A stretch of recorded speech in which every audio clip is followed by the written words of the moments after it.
Right, it's that time again, Christmas fireside story time. For this one we're going way back to the golden era of carp fishing, 95, which was a year that I caught my first ever 40 pounder, basil, out of the North Lake. We already done that one, I don't know, 3 or 4 years back probably now. But yeah, it was also, 95 was also the year that I caught my second 40 pounder, the Royal 40 from Richmond Park, famous old carp. He was like a local carp for local anglers mainly, do you know what I mean? Because it was day only, Richmond Park. You wasn't meant to fish the nights, do you know what I mean? Obviously the odd person did. But yeah, long time ago, like I say, 30 years ago now, so you'll have to bear with me. I might be a little bit slow in places, I might have to pause here and there to remind myself, but we'll see how we go. Now, I already had a bit of an affinity, if you like, with the Royal Parks, because as a teenager, I spent many a day fishing at Bushy Park, another one of the Royal Parks at Hampton Court. In fact, Bushy Park is where I caught my first ever double, a 12 pounder on chickpeas, and also where I caught my first ever 20 pounder, a carp known as the original common carp. I think it was 24 pounds. So yeah, you know, the park's already had a special place for me, do you know what I mean? And the Richmond, I'd not actually fished Richmond Park before, another rural park obviously. I'd not actually fished it before. I don't think it was really until about the early 90s. You had two lakes at Richmond. You had the upper pond, pen ponds they were known as. You had the upper pond, which wasn't really a pond, it was sort of about 15 acres at a guess, 10, 15 acres. And then you had a lower pond. The subject to this tale was going to be the upper pond obviously, which was where the big one lived, the Royal 40. But like I say, that you know, they were both low stock waters. I don't think anyone even knew about those fish in the upper pen ponds until sort of early 90s. I'd say it was Richie McDonald who really brought that fish to prominence, the big one, the Royal 40. He caught it, it was right at the back end of the season. I think it was the last day of the season, March the 14th. If not, it was very close. And so that would have been 1995, March 1995. But it had done a couple of captures prior to that, the previous summer, 94, and a lad called Joe Kavanagh caught it. If I remember rightly, he caught it, I think he caught it twice, once on luncheon meat. He might have had it both times on luncheon meat or bread. You know, it was one of those sort of places.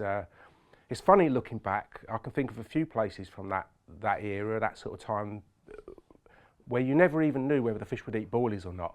You know, that just doesn't happen today, does it? You know, I think the Mere, that was another one. I fished a few places where you genuinely wondered. The Vicarage Pit in Oxfordshire, which I think I wrote about. I think in my book I might have named it as the Nature Reserve Pit.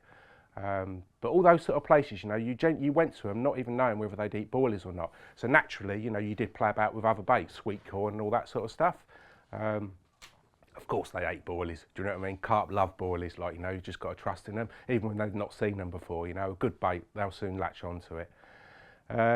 So yeah, Joe Kavanagh had caught it twice, definitely at least one of his captures from right where they fed the birds. And I want to try and get across as well how unbelievable it was that fish had gone undiscovered for all those years, you know, because undoubtedly that carp had been in there forever, like, you know. I think no one's really certain of when it was stocked, but there was talk that it was as early as like 1965. Like, you know, that was when the parks did have a little stocking of carp. Who knows? You know, it might have been dropped in there out of someone's pond. Who knows? There was only a very low stock, like I say. I think I only ever saw about 7 or 8 carp in there, and a couple of the others were fully scaled, the sort of fish that you could imagine someone having dumped them in there out of their pond once they'd got a little bit too big, you know. But that big one was of a different ilk, like, you know. I think he'd been in there longer, he'd been there forever. Richie's capture was particularly inspirational, you know, a winter capture. It was in its winter colours, you know, really dark. It was before it was getting fished for, really, you know, so I wasn't seeing much in the way of bait. It was leaner then, you know, it looked long, it looked lean, and it had that characteristic. It was a very weedy, shallow lake, the pen ponds, and you'd often see that fish sat up in the water over the top of the weed beds, like the top lobe of its tail. It had a bit of a droopy tail, so you'd have like a rounded top lobe of its tail stuck out, and then the rear end of its dorsal fin had like a not a spike, but a bit of a flag-like bit. You know, it was raised instead of laying flat like most carp today that you'd see. You know, but you know that was that fish's character. You know, and even in the photography, that's what I remember most. You know, Richie's shot, and Richie held it so well as well. He always held the fish well. You know, it was just held perfectly. You know, and it had that lovely dorsal at the back. You know, very recognisable fish.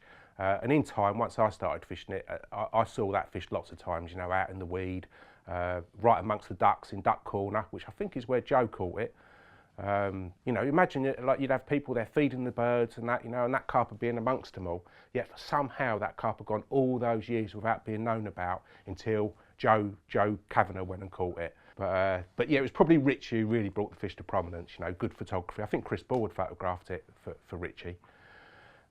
So let's go forward a little bit. That summer, it was probably about, it had a close season, you know, it shut March the 14th, opened again June the 16th, and it was probably around July time that I bought a couple of tickets myself. You had to buy two back then, one for each rod.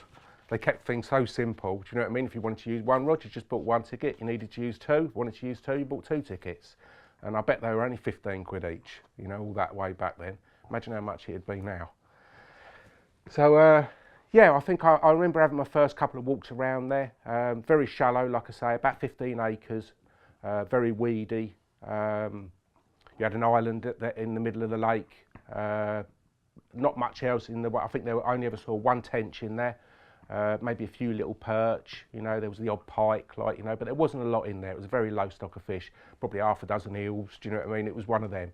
Really, it was this very small family of carp that it was all about. But it was a very busy place. Being a park, you know, everyone went there, you know, they walked their dogs there. You'd have rubber rings and lilos in the lake, people paddling, you know, it was all going on, like, you know, really, really busy park.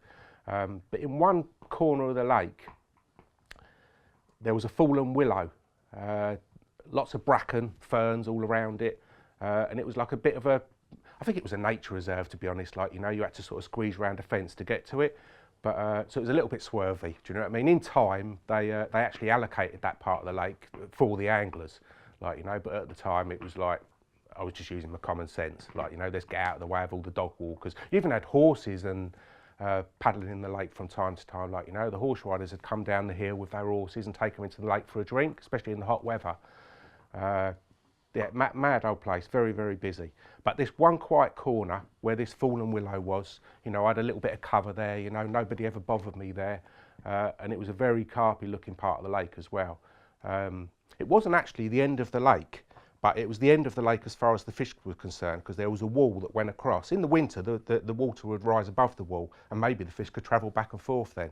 But certainly at that time of the year, July time, there was a little bit of the wall poked out of the water, and it stretched from one side of the lake in a dead straight line right across the other side of the lake.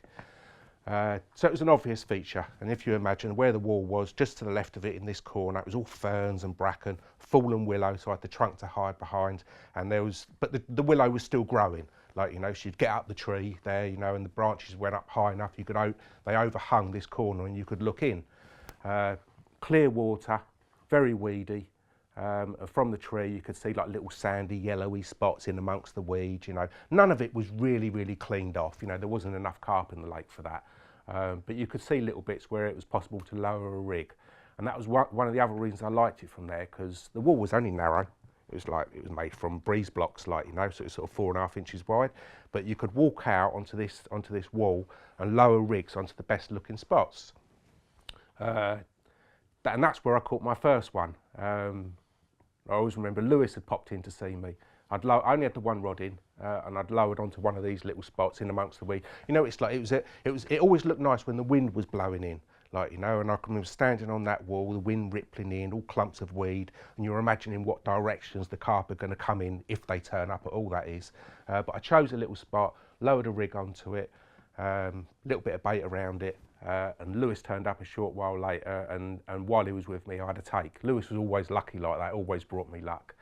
But yeah, it's ripped off, and I've played in and landed my first carp from the park. Fully scaled mirror, it was a kinky backed one. He had like an old twist on his back, old carp, but he was just under 20 pounds. It was 19 pounds and 12 ounces. So that was my first one. I went on to catch another one from that corner as well. I caught a little common, 11 pound, tiny carp by today's stand. He was a small carp by 1995 standards, do you know what I mean? But you know what, when there's only a few in the lake, you know, every bite means the world, like, you know, and I was chuffed to bits with him. 11.5 pound common, that will do me. As I say, like, you know, you wasn't meant to be in the park at night, so the gates would shut and then they'd open up first thing in the morning. And the times when it opened, the park opened, would vary as the year went on. You know, it depended on daylight hours. Obviously, in the autumn and winter months, it'd open later and shut earlier, you know. But at that time of the year, summer, midsummer, it opened pretty early. And I can remember getting to the gate and there was a white van in front of me. I didn't think nothing of it at the time. I didn't even realise it was an angler. Do you know what I mean? I just thought it was someone else waiting for the park to open so he could drive through. It was a bit of a shortcut, you know. Anyway, yeah, I followed the white van all the way to the car park, and yeah, long story short, it turned out to be an angler, all right. It was John Holt. Not that I knew of John at the time, you know, but yeah, John went down into the corner, and I can remember walking me kit much further round. I was about 100 yards away, but from where I was, I could look across to the corner, and I could see, you know, it was all going on there. You know, that big one was still there, and yeah, long story short, John caught it that morning. I actually photographed it for John. I think it was 41 pounds on at the time. Good, I wouldn't have had it anyway, you know. I'm pretty sure that John caught it on a 3-line boilie, which a 3-line pop-up, I think. Good angling, like, you know, it's a very weedy part of the lake. So anyway, as you can imagine, you know, that big one had just been out. I probably went back to Yateley for a short while, you know, but I still walked the park a little bit. But there was a 2 or 3 week lull, you know. Something else I remember, just in that period of time, my friends at the time, Chris Woods, he'll come into the story a little bit later again, and Andy Mack. I think you've already met Andy Mack actually. He used to run Surbiton Angling. So you would have seen him in the little grey film when he serves me the old casters. But they were both fishing the Thames, not too far from the park, at Teddington, which, funny enough, you know, I don't want to confuse things too much, but over a decade on is where me and Dad went on to have our boat, the Lady Pearl. But yeah, I stayed the night with them. If I remember rightly, I'd been toying with the idea of doing a night on the park, but it was raining, and for some reason I didn't have a brolly with me. So I'd made a diversion at the last minute and thought I'll pop in to see Chris and Andy fishing on the Thames. And as it turned out, I stayed the night. I chucked a couple of rods out down the bank. The rain eased off later that night, and yeah, I remember curling up in a sleeping bag on my unhooking mat, no brolly or anything, and woke up in the early hours to, I had the old, a long bank stick, tips up in the air, butts on the deck, and I remember waking up to one of them howling off, and I caught an 18-pounder. Anyway, it was getting light soon after that. So I left Chris and Andy to it and drove to the park. Early, I was there for first thing in the morning as soon as the park opened. Now, that morning, out in the open, like I say, it was very, very weedy, and normally the weed was top to bottom across, it was that year anyway, it was ever so weedy right up to the surface. But that rain, the previous day and overnight, had caused a lot of the weed to sink. There was still one area where there was a weed bed up to the surface, but most of it had sunk a little way, so you had sort of a foot or so of water over the top of it. And that morning, I saw the big one out there. I keep saying it, but you couldn't mistake it, you know. It was like a flag, black flag out there, you know, like wisping about, like over the top of the weed. But that morning I watched the big one and a couple of other fish, you know, bow waving about. They were out there, and I must have been watching for an hour or two, like, you know. But it was solid weed out there, you know. I had no way of fishing for them. But just watching them for that period of time was enough for me to come up with a plan. So I drove home, went to my dad's. I was living with my dad at the time, went in, rummaged around in my dad's shed and pinched a couple of these runner beam poles for markers, done up a bucket of particles. I would have done it in a cool box back then. I used to just pour the particles into a cool box and then just pour boiling hot water from the kettle onto it and then just leave them in the cool box, like, you know. But it would have been a day or two later when I went back to put my plan into action. And yeah, I stripped off, didn't even use chest waders. Like, you know, I probably didn't even own chest waders back then. But I stripped off to my boxer shorts, waded out there. It was probably about 50 yards out into the lake, right out in that open water. And I'd taken one of Dad's garden rakes as well, on a pole. Like, you know, not like a rake on a string like we'd normally use for fishing, but a rake on a pole. The water was only up to about chest height, like, do you know what I mean? So, yeah, I must have spent an hour or two out there, and I created 2 spots, and I put a cane and then another cane, probably 20, 30 yards apart from each other, and raked off a spot alongside each cane. Not big spots, they were probably only, I don't know, a rod length or so long and a couple of metres wide, strips, like, you know. And obviously in doing so I coloured up the water a lot. In fact, when I was doing the second, the left hand of those two spots, there was a weed bed that was still up to the surface just to the left of it, and all the while I was out there raking, that big one was sat not 10 yards away from me, right up on the surface in amongst the weed. It didn't even flinch the whole time I was out there. But anyway, so long story short, I created these two spots, poured in all my particle, I even walked up and down and stomped it into the bottom like you do, and left it. I don't know, it must have been 2 or 3 days later, I went back again with another bucket of particles. In fact, crikey, it's funny looking back. I had a girlfriend at the time, Kay, and I took her with me. She must have thought I was absolutely blooming insane, like, you know. I've stripped off to my boxer shorts again, waded all the way out into the lake, like, you know, these bucket of particles, poured it all over the spots again, and then went wherever we were going after that. I must have been stinking, like of silt and all that, do you know what I mean? Mad looking back. And that's something else I can remember as well. That second time I baited up, obviously the water had time to clear, like, you know. There was birds out there. The parks were always stuffed with birds, coots and ducks out there and what have you, so I'm sure the birds had been on the bait. But it was clear, and I can remember as I approached the clearings, because it was thick weed, I was wading through weed, but as I approached the first of the clearings and looked in, you could see the bottom, and it was all lovely and sandy with like shells visible, do you know what I mean? Little white flecks everywhere. The usual half a house brick, red house brick, do you know what I mean? You know, if it hadn't been fed on, the birds had certainly done the trick for me. Like, you know, they'd really cleaned it off. It was lovely. Now, as good as it looked, I didn't actually fish that spot for a few more days. It might have been another week or two. It's a long time back, as I say. But I do remember catching another one out of that corner that I talked about earlier, where the wall was and where the fallen willow was. And again, Lewis had just popped in to see me. Actually, my girlfriend was there again, which was handy because she was good with a camera. But I caught my third carp, and it was the other. There was 2 fully scaled mirrors in there. In fact, I could probably tell you the whole stock that was in that lake. You had the big one, you had 2 fully scaled mirrors, there was a 20 common, 2 double figure commons, and there was a little dumpy mirror. At the time when I was fishing it, I reckon it was only mid-double, but years down the line, in Lewis's time, my mate Lewis Reed, I remember he caught that one, it was £22, that little dumpy plain mirror. So it was a very low stock, 7, there might have been 8 carp in there or something, hardly any. And at that time of the year, like I say, earlier on in the summer, I'd caught 2 by lowering in off of the dam wall, you know, off of this wall that went right across the lake, just tiptoeing along it, and they're just lowering onto the clear spots. But by this time of the year, the water level had dropped a little bit lower. It got a little bit weedier in that corner, and I can remember just casting over the back of the weed. It was a chocolate malt boilie, I can remember that, and I just pinged about 20 baits out there. It's funny because that fish weeded me up. It was a real fighter. That was the first capture I knew of that fish. It was £22, 10 ounces, fully scaled mirror, like I say, lovely dark one. But in time, that fish was to get a bit of a reputation for fighting really, really hard. And it weeded me up. It must have had 40 yards of line off me on the first run, like, you know, right across the lake, shallow, classic, like, you know. But I think I seem to remember wading out and having to pluck it out of the weed. And on the way back, I passed the spot where I'd had the bite off of, and I can still remember most of the boilies were still there. Like, you know, I just got lucky. You know, it had my one as one of the first ones. So there you go. That was my third cut. Oh, that's what else I will say. Like I say, that fish had a bit of reputation as being a fighter. And again, I'm going forward a few years now, another Richie Curtis. I can remember him losing one from that swim that he said was an absolute animal. I think it took him as far as the island. He was using very short rods, I think 9-foot rods. This is before the trend for 9-foot rods, just because it was a bit poachy, like, you know, in that corner, so he'd lightened everything off. But Richie swore he'd lost an unknown giant, like, you know. For some reason he was aware it wasn't the big one. Maybe he saw the big one later that same day. But you know what? It was that fully scaled mirror, I'm telling you. Like, it was a rucker, a bit of a torpedo, that one.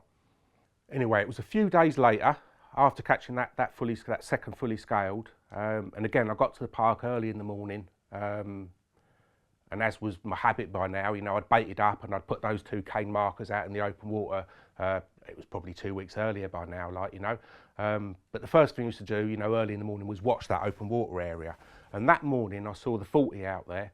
The weed had sunk, like I say, but when it used to swim across the top of there and had a little bit of water over the top of it, you'd always see that tail, like, you know, and that bit of dorsal, you know, very recognisable. And there was a couple of others bow waving about out there as well.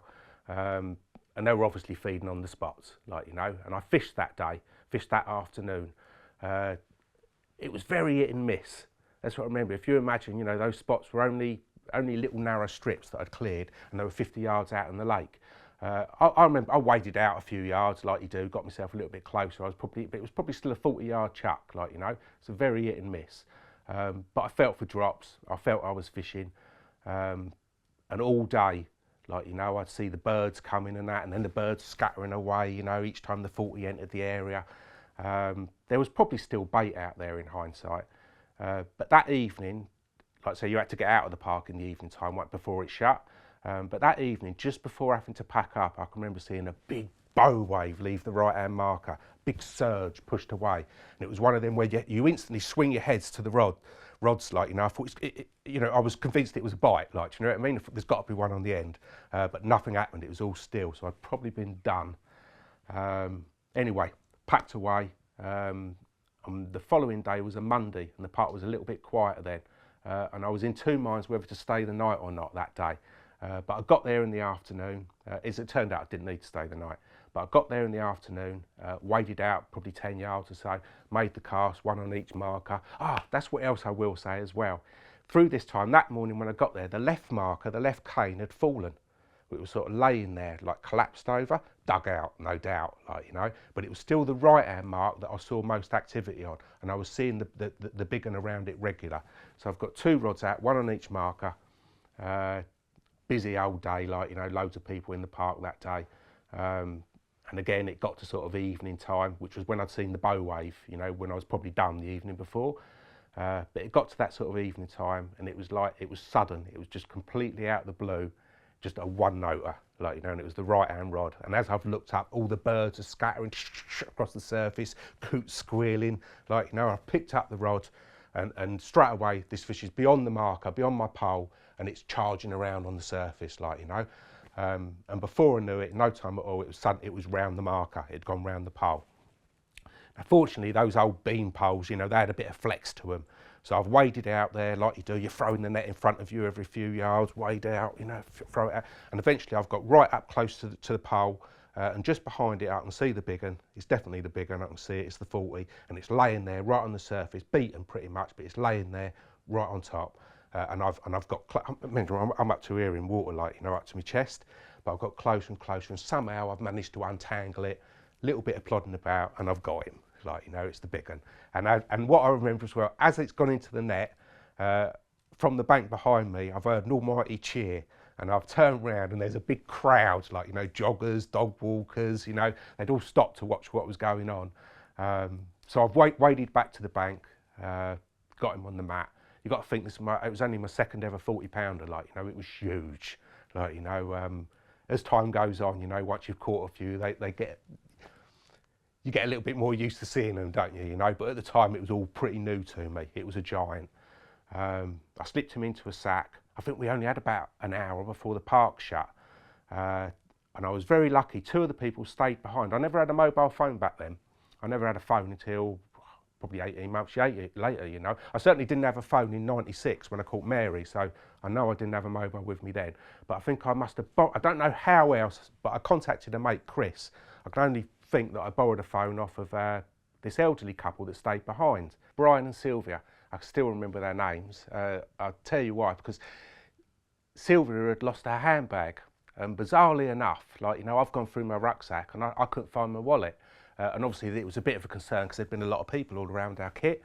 As it turned out, there was nothing. Like, Sylvia went on to find her handbag, and I went on to find my wallet. I'd left it in the car, and I can remember all that because I exchanged names and addresses with Brian and Sylvia. It's incredible to think, I know, 30 years on, but she sent me a letter, and basically, yeah, telling me that Sylvia had found her handbag, a dog walker had found it alongside their car. She'd left it on the gravel, and I went on to find my wallet in the car as well, like I say. And they put a little congratulations on your catch at the end as well.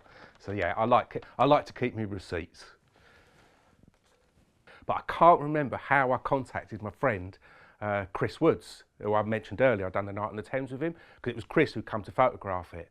But either way, Chris turned up. He turned up on the back of his mate's motorbike, a Yamaha V Max. His mate Steve drove him there in double quick time, like, you know. So yeah, Chris helped weigh it up for me. It was £42 2 ounces, and at the time that would have been, let me think, Joey had caught it twice, Richie Mack had caught it, John had caught it, and then I'd caught it. So it's 5 captures, only its 5th ever capture. We'd done the pictures in the failing light, like, you know, and I remember it being really tight whether we could get out of the park in time, but we made it. We got out of the park before it was shut, and so there you are. That's the story of the Richmond Big 'Un, the Royal 40. But it didn't really end there. Like I say, that was 95, and over the years that followed, other friends went on to fish it. I think I said earlier, it was a local carp for local people. I think the odd person, Johnny Mack, caught it, you know, and Johnny wasn't local. But most people who fished there, because it was days only, they were local anglers. And obviously Lewis caught it, Nigel, and Nigel had a bit of a trot as well, living out Yateley way, you know, and then driving to Richmond Park. I think he used to stay the night at Lewis's, who only lived he was quite local in New Malden. And I'm trying to think when Nige caught it. I think Nige caught it right at the back end of the season as well, similar to Richie Mack, but that would have been about 2007. And that same winter, I can remember Nige catching a big pike, 27 pounds, which is a big pike even today.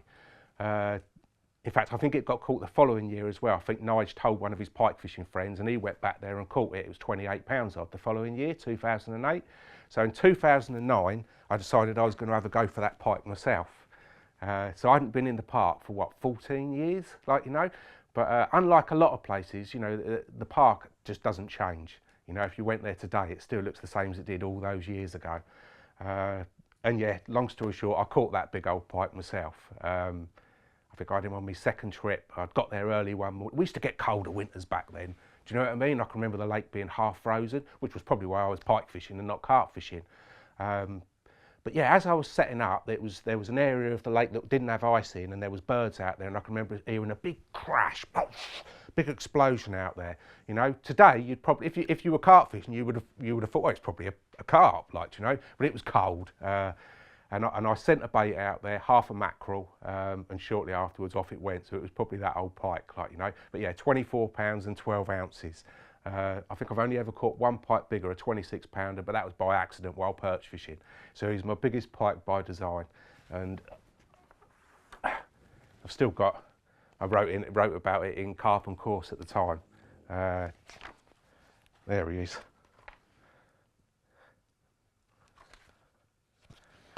And what else have I got? Like I say, I keep all my receipts, but I've got the old carp talk from all those years back, 30 years ago. Do you know what I mean? I still kept it. I was on the old front cover with the Richmond Big 'Un.